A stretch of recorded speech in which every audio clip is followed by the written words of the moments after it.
Technical difficulties. Okay, and we back. Another episode of this Square Business Network shit. I'm here with some real niggas, you know. We all just out here vibing, man. How y'all doing, man? Everybody straight? Cool, man. Very blue, man. Man, what we on here drinking on? What we doing? Just vibing, man. Not too much enough. Just vibing. Just vibing. Alright, well look, you know, y'all know this the platform to where we want nothing but real shit. We want nothing but square business shit, you know. We like to talk to authentic people, real people, you know. And if you ask me, I'm sitting next to a man who done been through some real shit. You know, really both people I'm sitting next to. But I'm sitting next to a guy who done been through some real shit. You know, got some real stories. You know, and done been in some real situations that a lot of people ain't been in. You know what I'm saying? I just want to ask you though, first and foremost, we already know where you're from. Are you from the Grove? Was all your people from the Grove? Yeah. My family is from the Grove. We from that greedy, man. Everybody, mama's side, daddy's side. Nah, my daddy's side and my other sister, them, they from the Stiff Cliff. Just representing, man. Yeah. I want to ask you though, how did you get your name? Really and truly, my homeboy got his name. My other homeboy, T Blue, got his name from a crib. And not to be left out, I gave my name to myself. And I can basically say that about me going back and forth from my daddy to the Grove or anywhere I moved. If I was going to the school, when I got put out of schools in the Grove, I went to the Cliff. I used to have to catch that 6'5". That 6'5" just stood out way back then. You know, and I always came back to the hood to see my family on my mama's side, we'll say, per se. And I was like 6'5", like first I used to Cixx, FIVE, but I was supposed to be a crib though, and switched it up, CIXX, FIVE. Switched it up. And it's been in stone since then. So No questions. You about the first person to ever ask me where my name How your name come from? Straight up. That's what's up. That's what we do over here, bro. Yeah, straight up. I appreciate that. So let's get to this crippin' shit. So how exactly did you get down with crip? Like at what point, like at what age was you when you said this is what I want to do? 16, 17. I was like 17. 16, 17. I got officially quoted. Now. What that mean? Okay, I'm gonna break it all the way down for you. In my set, you gotta get quoted, which means you get jumped in, but you have to, you know, earn your right of way. You know, like the Vikings. You gotta have your passage. So therefore, I had truly, and when nobody from PGC say no, nothing more, anybody asked, but I got blessed in first to where I didn't have to get quoted. But I wanted to get quoted because everybody else got quoted. You dig what I'm saying? So when I got quoted, if you ask if anybody, it was like a holiday. Yeah. Like everybody came out, they videoed it. and Documented. Yeah, they documented it and everything when I got quoted. And everybody wanted a piece of the 6'5", straight up. You know what I'm saying? And I got quoted, I got jumped in. You know what I'm saying? I had 3 G's there, Buck, Big D, and man, was it BK there? Shit was so long ago. I think BK. And I got quoted. I probably got quoted by about 10 niggas though, straight up, for real, for real. Lucky, BG, Slim. Who I was out there? Was Corey D out there? I can't even remember just quoting on that, but I got quoted though by a bunch of motherfuckers. You got quoted and it was real. It was real. How was that feeling? As a young nigga, being surrounded by that. As a young nigga, you know, most people would think that, like, man, you getting your ass kicked. But it was a moment of truth for me. Because at the same time, if you're in a gang, you know what you're gonna think? Your gang is the baddest motherfucker gang ever. So therefore, like I tell niggas that I end up putting on, it's like this here.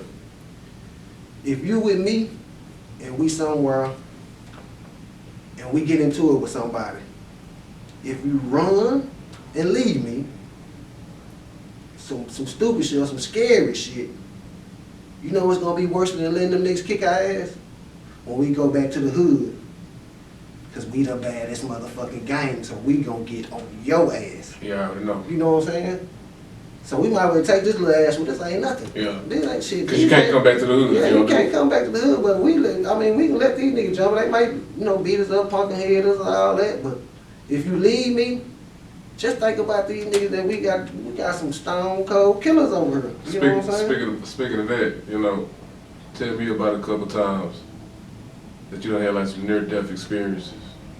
I mean, as far as near-death experiences, it's I can give you one story that won't incriminate me. There we go. There we go.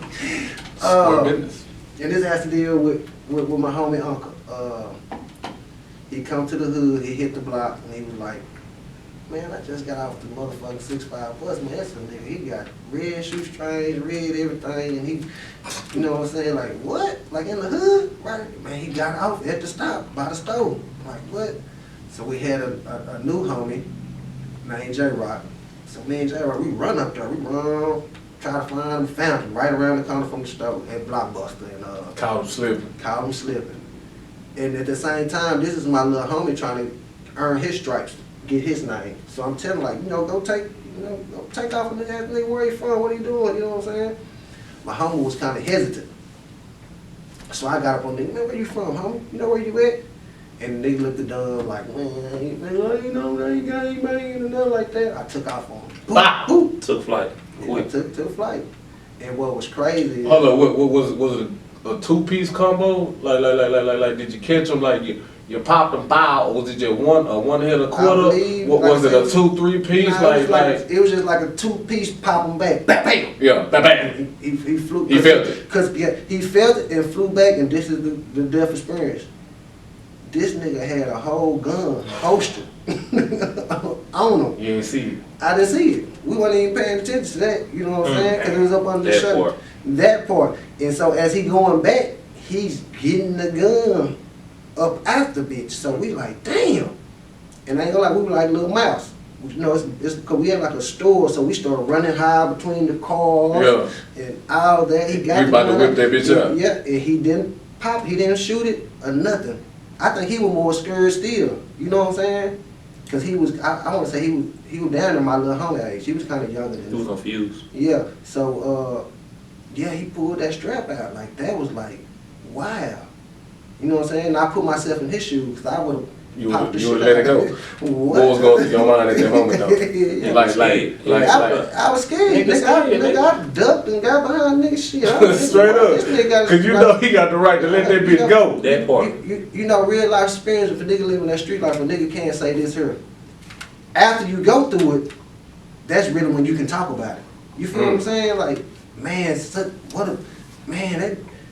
that nigga had a gun. Yeah. You know what I'm saying? It was real. Straight up, that nigga had a strap.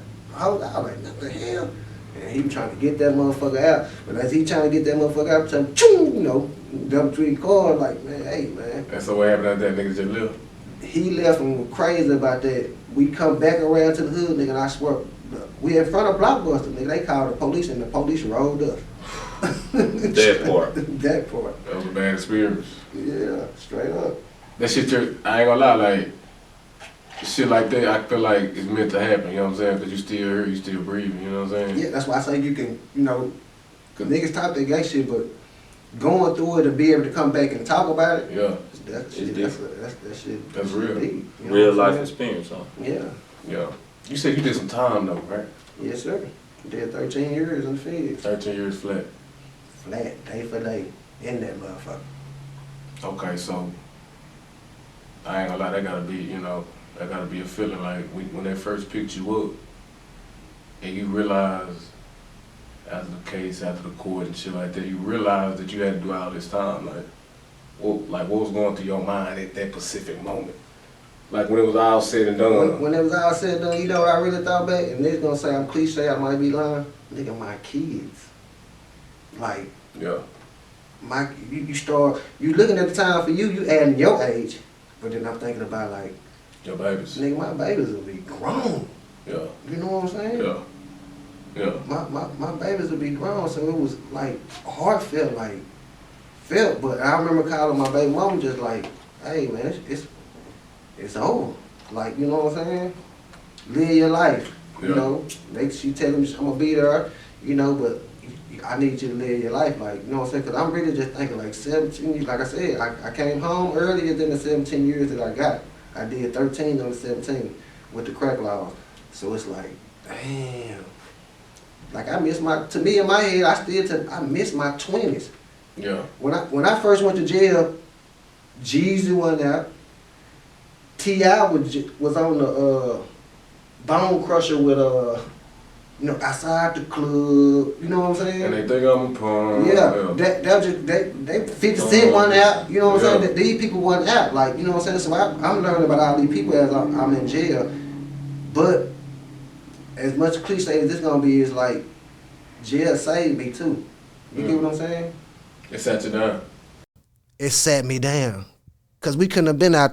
I don't feel like how you said, how we were saying earlier, like these form of people, even though it just was this small group, could have been out for some of them certain songs. Throw your sets up and, you know. It would have went down. It would have went down in the club. Yeah, it's going down. Let knuck if your buck yeah, play. Yeah, what? That part. Yeah, who knucking? Man, we bucking like a motherfucker. You know what I'm saying? So I kind of feel like we would have already been in a deeper situation. Yeah. You know what I'm saying? Murder. You know what I'm saying? I feel like a lot of people would have been fucked out. Nah, facts. That's why you feel like it saved you. It saved me. I don't even. Yeah, that's a fact. Okay, so saved me. I want to ask one question, man. So, going through the incarceration stage, how many L's did you take being locked up? Plenty. I took a bunch of L's. I'm talking about death. But did baby mama hold it down like she said? No, plenty. So they come with this shit. They come with it. Yeah, you said it right. It come with it. I can't say I can really say my first 3 to 4 years was hard, and I can blame me too because I was fucking up too, but it was hard. You know what I'm saying? It was hard until I started growing and then you meet certain people that came into your life that helped you, but yeah, it wasn't. You said it's hard. Yeah, it was hard. You had to get adjusted to everything. I mean, I'm saying like for us, not adjusted, just like my well-being, money on your books. You know, you want mail Mentally.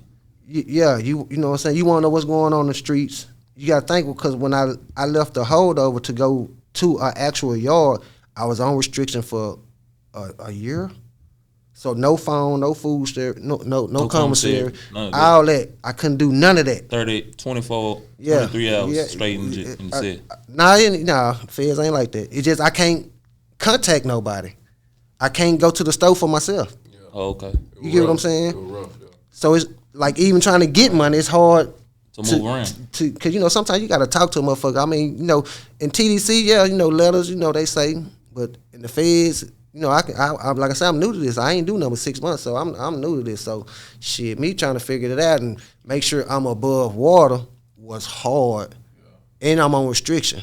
It's like calling motherfuckers. You know, motherfuckers think everything. You call home, hey, put this money on such and such book like it's for me. You know, motherfucker might think, what you nigga got a gambling debt? What the heck? What, you know what I'm saying? But nah, I'm fucked up. Like shit. Like how was you moving in there? Like, I mean, I still move the same. Like I said, one thing about me is a motherfucker gonna know, like, you know, I'm gonna tell motherfucker my name, I'm gonna tell motherfucker where I'm from, I'm gonna tell motherfucker I'm straight. You know what I'm saying? I'm very snitch anti as a motherfucker. But my only cliche is yeah, I'm Crip actor. I fuck with Crips. I met Crips from all over the United States. I have. In the penitentiary system. Yeah, in the feds. All over from California, from, you know what I'm saying? And a lot of people respected me to the T because, like, I'm going to stand tall. I'm going to stand on myself. I'm going to do me. You know what I'm saying? I recognize real. I'm going to try to fuck with real. If I find out anything shady, anything, I'm going to cut that shit, nip it in the bud. Quick, fast, and here, act like I ain't never knew you. because I don't want to be around it. I don't want that to reflect on me, and I don't want that shit to rub off on me. Yeah. When you was in there though, like I know you had to like make some certain shit, like you had to move right. You feel me? Like Yeah, you got to move right because motherfuckers getting stuck. Yeah, all shit that. like that. I'm pretty sure you getting there. You might meet a nigga and he ain't the nigga who you thought he was. You know, Yeah. This time go. You know what I'm saying? But you also meet a lot of smart motherfuckers. You also meet a lot of geniuses. A lot of niggas who got bright futures. You know what I'm saying? Indeed. You meet a lot of people and then what was crazy, like by me being so young, so you like say if I hit a yard and it's like Dallas, Yeah. like my first yard from Dallas, I didn't know nobody from the streets.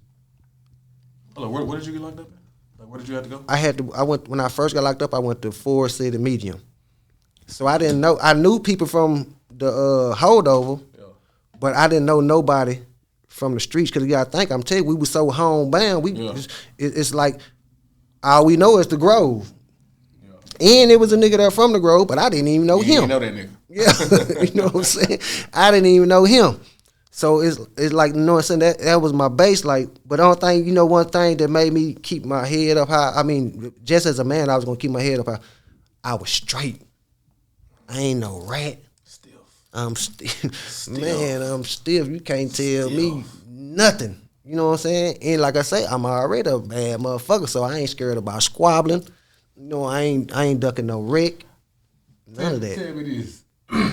A lot of folks see prison and shit on the outside and shit like that. They see the movies and shit like that. From what the public's perception of prison is, do you think it matches from what the reality of it is? You know what I'm saying? Hell no. How so? How so? Because it's like you thinking, like especially because I went to the Fed, so you thinking, it's sweet. Even though we have better things than the state, nigga, it goes down. We get the same course as the state. Yeah. Racial shit, bullshit laws, bullshit niggas. Yeah, like racist COs and shit. You get all that. Even racist, with the guy, and it's more of a. You get with the Feds, it's more of a culture of. It's segregated. It's segregated, but it's more of a culture of gangs. In Texas, I feel like in Texas we got. So elaborate a little bit more with that, homie. I'm saying like in Texas, I feel like we have more.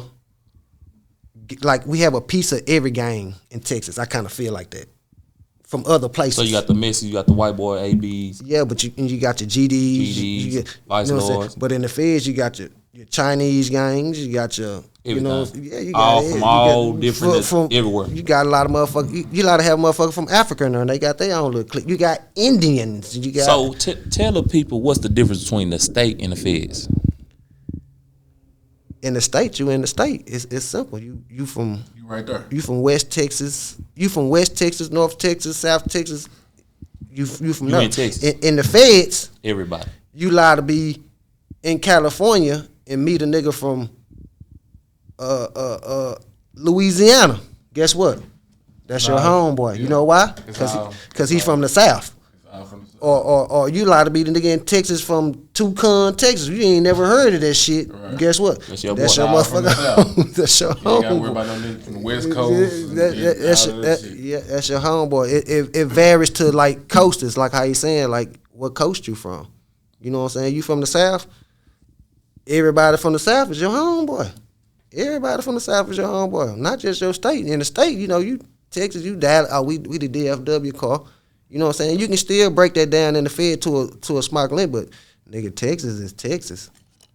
You know what I'm saying? I fucked with Texas niggas strong, met like you know what I'm saying, good people. But I fucked with other people because you got real niggas everywhere. So I feel like I can go to other cities because I done met some real thorough niggas and they gonna fuck with me straight up. Let me tell you this, like.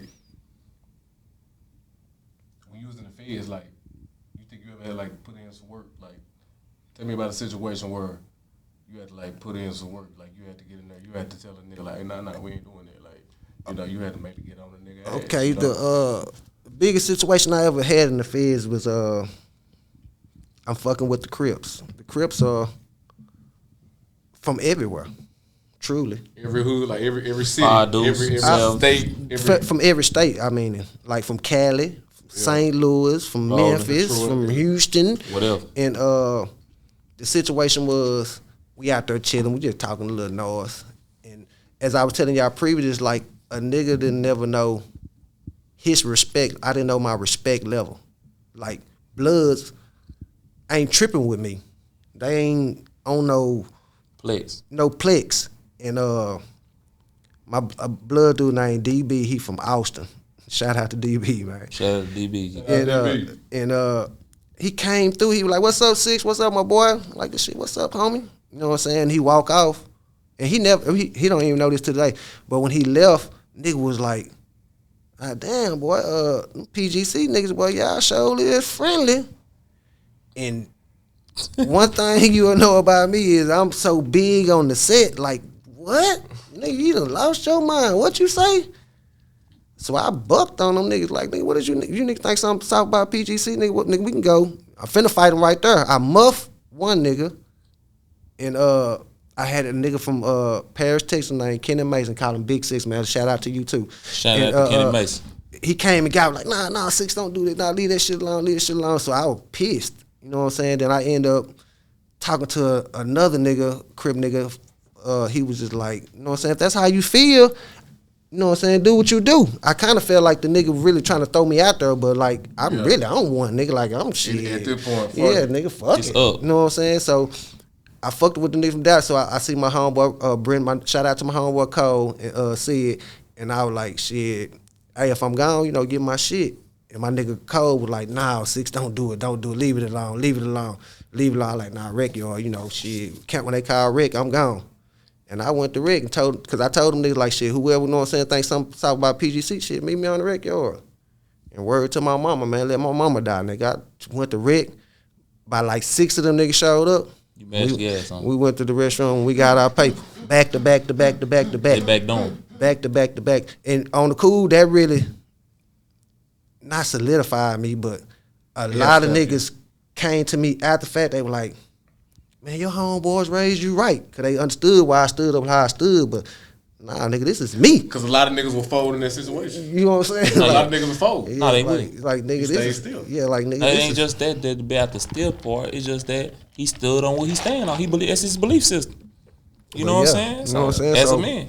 my homies, like my co-defenders, were right, nigga, what? They were ready to whoop niggas from their hood on their yard. Like, it could have been bigger than what y'all, you know what I'm saying? Yeah. Y'all really just don't know. Yeah, y'all fucking with the right one now. You know what I'm saying? But, yeah, that was one of the, yeah, that shit. I ain't play no games, though, but, yeah. It was real. It was pressure. Yeah. Real pressure on the pipe, huh? I want to ask you this too, bro. You know, I'm pretty sure, and tell me if I'm wrong, you know what I'm saying? You got out, you wanted to, you know, do something different with your life. You know what I'm saying? You wanted to switch it up, you know what I mean? Coming from a young nigga perspective, because a lot of times the OGs, quote unquote, like to say a lot of things about the young niggas, how we living out here and, you know, how we ain't operating right. But I feel like, you know, sometimes the OGs could have taught a nigga right. Could have taught a nigga more. You feel me? Now, what's your perspective on that? Because I feel like a lot of folks like to say what a young nigga could have did, but, you know. I kind of get what you're saying, so, but I'm gonna give you the good, the bad, and the understatement of it. Yeah, when I got out, I feel like a lot of OGs fell face down on lacing these young niggas up, straight up. But I can talk to an OG, and you know what an OG told me? He was like, you know what, Cixx? I swear to you. Shout out to Big C. He said, I swear to you. A lot of times when you get a reputable nigga coming to the hood, young niggas try to like not prove, you know, I guess prove themselves or stand out more or whatnot. But he was like, Cixx, I guarantee you. Even some of the niggas still with the set, and I'm saying this on camera, he was like, man, when I see that nigga wasn't locking C's niggas wasn't out here cripping like that Cixx before you came home. He was like, niggas wasn't Talk that shit, nigga wasn't doing that, Cixx. Like, you know what I'm saying? We coming together, we meeting up, and there's a lot of people coming out the woodwork that'll fuck a lot of niggas up. Like, you know what I'm saying? You got everybody coming out the woodwork, so that fucks people up. But at the same time, it's like I don't knock that because I'm about the hood. Legacy is a motherfucker. Y'all know that, right? Legacy is a motherfucker. That's all you got out here at the end of the You know what I'm saying? So with the set, it's like, yeah, we want to see it go farther and farther. We want the set to be here forever. So now you can say, even as me as an OG, like, is that a cliche? Cause I ain't shitting on the niggas that wasn't doing it when I ain't here. You know what I'm saying? Yeah. But in my head, I try to like better it. Cause like I tell a nigga quick, I don't give a fuck what you did in 1992, 93, 2001, 2003. It's what you contribute every motherfucking day. And my homies know I say that. Like I don't live out there. I don't give a damn if you killed the nigga. That shit don't mean shit. That know what I'm saying? Not knocking a nigga gangster. That shit don't mean shit, nigga. What is you doing now today? Or what would you do if a situation arise right now? It's like say, cause you never know. A nigga can be a killer today and be a snitch or a faggot the next day. That part. Shit, that shit. part. Y'all heard it first, man. Y'all heard it first, man. We got 6'5" in the motherfucking building right now. It's your boy K-Stacks. We got T-Time, and I ain't gonna lie, bro. I fuck with you, bro. Like the story, like your whole everything, bro. Righteous. It came back and seemed like you know some positive shit. Oh yeah, indeed, man. Want us all to win. All the win, you know what I'm Yeah, saying? man. Let's win, man. Tell the folks where they can holler at you if they want motherfuckers to come holler at you. Oh man, y'all know, man. 6'5" Gambino on Facebook. You know, you can call me. I'm out here in these groceries. I'm all over Dallas, man. You know what I'm saying? Well known, man. For real, man. It ain't about no color or nothing, man. Let's just live life and be happy, man. You want to have fun? Fuck with your boy. Do you got an IG, anything that they can reach out on? Yeah, man. I'm 6'5" on that too, man. Spell it with a C though. You hear me? CIXX. And you'll find me. That part. And that's Swerve Business, and we glad y'all tuning in. We got Cixx with us, Killer Cam, Stacks. You know, let's check my boy out, and we gonna end that part. I mean, that. Hey.